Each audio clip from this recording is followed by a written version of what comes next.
ففروا إلى الله إني لكم منه نذير مبين. Kata beliau faslun wa syara'itu wujubil qisas arba'ah. Ya, ini syarat-syarat kewajiban qisas. Baik, tadi sudah disinggung ya. Ada yang dikisas, itu kalau dibunuh sengaja. Qisas. Baik, qisas itu bagaimana ketentuannya? Bagaimana ketentuannya?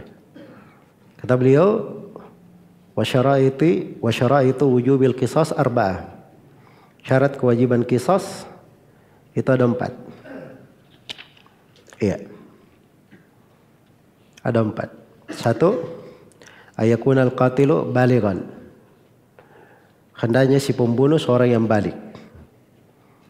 Jadi si pembunuh ketika dia membunuh, dia di kondisi apa? Dia ke kondisi balik. Yang kedua, akilan. Hendaknya si pembunuh ini seorang yang berakal. Kemudian yang ketiga, wala yakuna walidan lil maktul. Iya. Sudah berlalu ya bahwa kalau dia belum balik, belum akil, rufi al-qalam, diangkat pena darinya. Diangkat pena darinya. Iya. Nah, ini sekarang yang ketiga, disyaratkan dia bukan ayah terhadap yang terbunuh. Kalau yang membunuhnya adalah ayahnya, maka itu dia tidak dibunuh balik. Ya, berdasarkan hadits Umar bin Khattab di riwayat Ibnu Majah, Rasulullah sallallahu alaihi wasallam bersabda, la yuqtalul walidu bil waladi. Tidaklah seorang ayah itu dibunuh lantaran membunuh anaknya. Lantaran membunuh anaknya. Jadi itu tidak terjadi qisas pada hal tersebut. Kemudian kata beliau rahimahullah yang keempat, wala yakunal maqtulu anqasa minal qatil bi kufrin aw rik. Ya. Yang keempat, yang terbunuh tidak lebih rendah dari si pembunuh. Jadi derajatnya yang terbunuh itu tidak lebih rendah daripada si pembunuh. Kalau derajat yang terbunuh lebih rendah dari derajat yang membunuh, itu tidak ada qisas. Urusannya ke dia nanti, urusan dia. Jelas ya? Perbedaan derajat dari sudut apa? Ada 2 hal. Dalam hal kekafiran dan dalam hal perbudakan. Jadi kalau yang dia bunuh, muslim membunuh kafir, maka si muslim tidak dibunuh karena dia membunuh kafir. Sebagaimana kalau si muslim, seorang merdeka, dia membunuh budak, maka orang yang merdeka tidak dibunuh karena dia membunuh apa? Karena dia membunuh budak. Baik, nah itu tidak ada silang pendapat di tengah para ulama. Karena Nabi Shallallahu Alaihi Wasallam telah bersabda dalam hadits Ali bin Abi Thalib riwayat Al-Bukhari, la yuqtalu muslimun bi kafir. Seorang muslim tidaklah dibunuh karena membunuh orang kafir.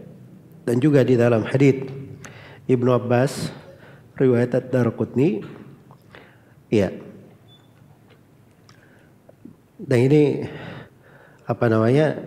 Dikatakan la yuqtalu hurrun bi abdin. Seorang yang merdeka tidak dibunuh karena membunuh budak. Ya. Dan itu di dalam ayat memang disebut seperti itu ya, al-hurru bil hurri wal abdu bil abdi. Yang merdeka dibunuh karena membunuh merdeka, budak dibunuh karena membunuh budak. Iya. Itu tidak ada silang pendapat di tengah para ulama. Baik. Jadi itu 2 itu saja ya.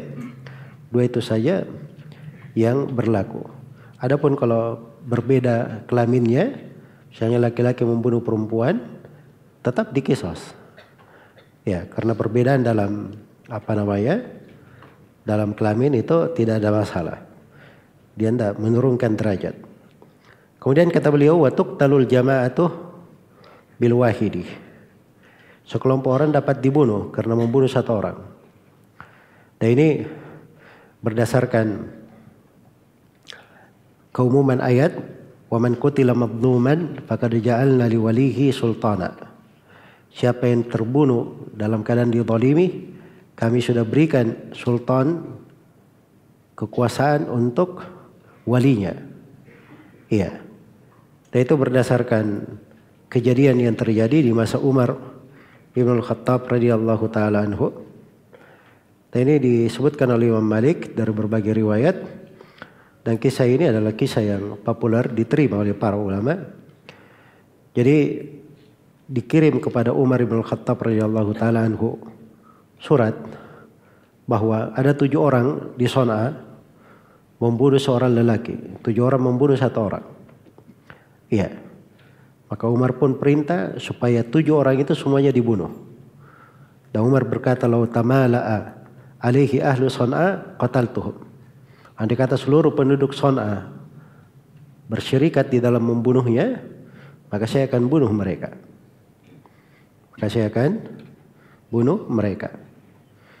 Iya. Jadi ini perbuatan Umar ini fikih ya.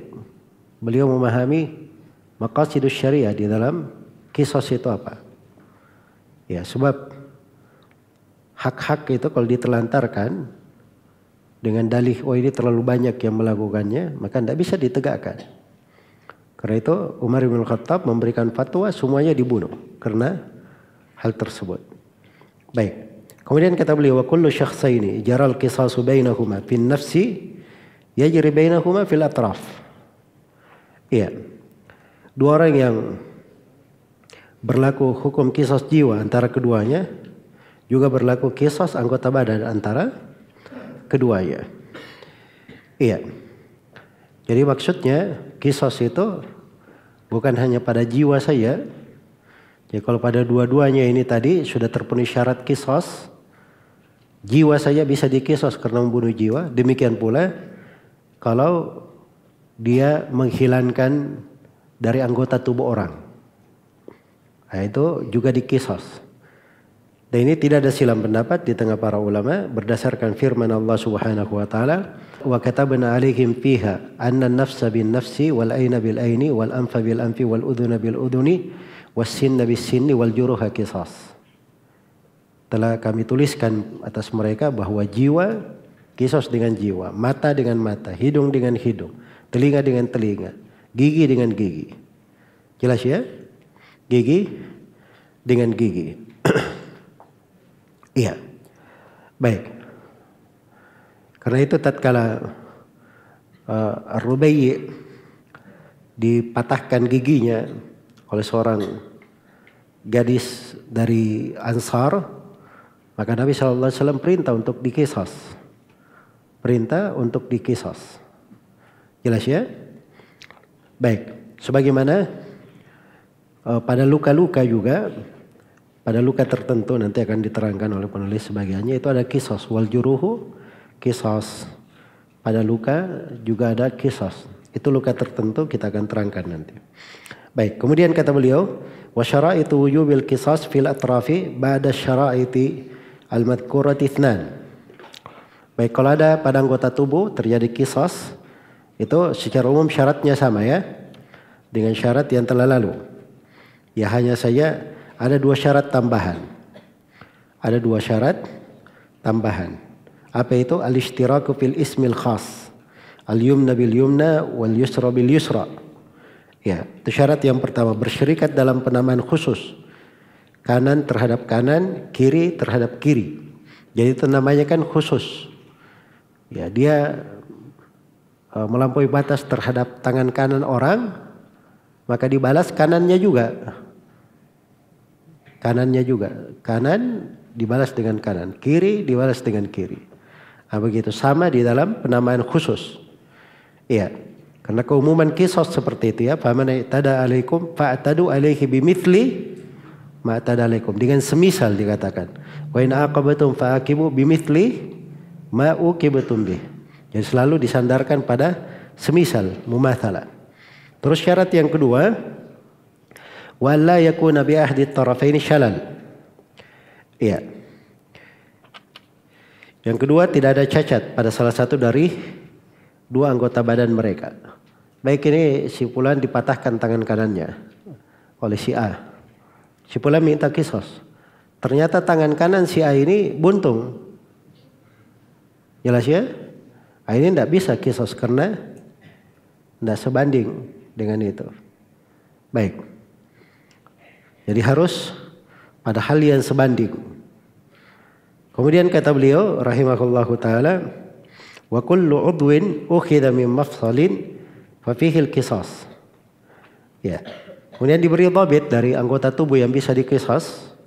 Setiap anggota badan yang diambil dari persendirian ada kewajiban qisas. Diambil dari persendian ada kewajiban qisas. Ya seperti misalnya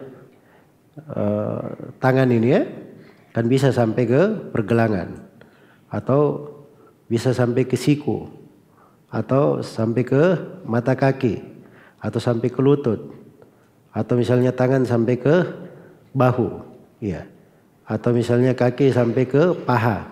Nah, itu kan ada mafsalnya semua, ada persendiannya. Sepanjang ada persendiannya maka itu bisa ada kisos di situ. Karena masih bisa ditegakkan keadilan, bisa sama. Dan itu tidak ada silang pendapat di tengah para ulama. Kemudian kata beliau rahimahullahu taala, wala qisasa fil juruhi illa fil mudhiha. Tidak ada kisos di dalam al-juruh, di dalam luka pada seluruh badan kecuali pada al-mudhiha. Kecuali pada al-mudhiha. Ya al-mudhiha itu artinya apa namanya? Luka di tulang kepala atau tulang wajah. Ya kalau dia luka misalnya kepalanya sampai ke tulangnya, itu disebut mudhiha.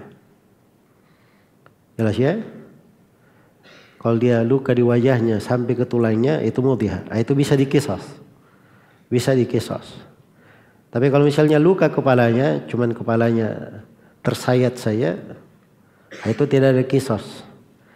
Ya, di situ nanti diambil pembahasan terkait dengan dia, ada rinciannya nanti, pembahasan dia. Karena itu luka-luka di kepala itu ada rinciannya ya, ada nama-namanya. Ya. Kalau dia sekedar terkelupas kulitnya, itu disebut harisah. Kalau dia terkelupas kulit keluar darah, itu disebut damiyah.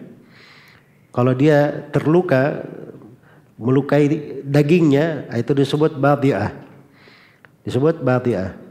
Kalau dia melukai daging dan sudah mulai masuk ke daging, itu disebut mutalahimah. Disebut mutalahimah. Kalau dia sudah antara daging dan tulang, itu disebut simhaq. Ya, kalau dia sudah masuk ke tulang, namanya apa tadi? Al-mudhiha. Nah, di situ baru mudhiha. Ya. Terus kalau dia sudah mematahkan tulang, jadi tulangnya itu tertembus lagi ke dalam. Itu lebih dahsyat lagi ya. Itu namanya hashima. Namanya hashima. Kalau tulangnya pindah dari satu tempat ke tempat lain, bergeser tulangnya, itu lain lagi namanya. Itu namanya munakkilah. Iya. Jelas ya? Kalau kepalanya yang luka sampai ke otaknya, itu kan sudah tembus, itu bocor sudah namanya. Itu lain lagi namanya. Itu namanya ma'mumah. Namanya apa? Ma'mumah. Iya. Kalau dia sudah masuk sampai ke otak, sudah mulai melukai otaknya, itu namanya damighah. Jadi itu 10 nama ya. Orang Arab itu beda semua ininya. Lengkap. Ya kalau kita ya luka, bocor, ya begitu aja kan. Baik.